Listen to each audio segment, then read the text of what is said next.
Lord. My dear friend, నువ్వు దేనికోసం ఎదురు చూస్తున్నావు? దేనికోసం ఇంత ప్రార్థన చేస్తున్నావు? నువ్వు ఏదైతే దేవుని నుండి పొందుకోవాలనుకుంటున్నావో దానికి నీకు అర్హత ఉందా?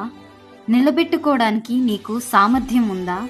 ఇంకెంతకాలం అని నిరాశపడే ముందు ఈ ప్రయాణంలో నువ్వేం నేర్చుకున్నావో ఒక్కసారి ఆలోచించు. దేవుడు ఆయన ఇచ్చిన ఆశీర్వాదాన్ని నువ్వు నిలబెట్టుకోవడానికి నిన్ను సిద్ధపరుస్తున్నాడు. నీకు ఓపిక నేర్పిస్తున్నాడు, నిరీక్షణ నేర్పిస్తున్నాడు, మంచి జ్ఞానం ఇస్తున్నాడు. ఏది ఎలా చేయాలో, ఎవరు ఎలాంటి వారో, నీకు ఏది సరైనదో ఆయన తెలియజేస్తున్నాడు. నిన్ను ఒక కొత్త వ్యక్తిగా మారుస్తున్నాడు. ఆలస్యం అవుతుందే, జీవితం పోతుందే అని బాధపడకు.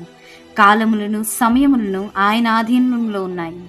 ఇంకెక్కడ నువ్వు నిష్ఫలంగా ఉన్నావు? నేనేమీ చేయలేకపోతున్నానే, నాకేమీ జరగట్లేదే అని ఎందుకు నిరాశపడుతున్నావు? ఒకప్పుడు నువ్వు ఎలా ఉన్నావు, ఇప్పుడు ఎలా ఉన్నావో ఆలోచన చేసుకో. Remember, this is not a waiting period, it's a learning period, a period of preparation. ఇది ఒక నేర్చుకునే కాలం, సిద్ధపడే సమయం.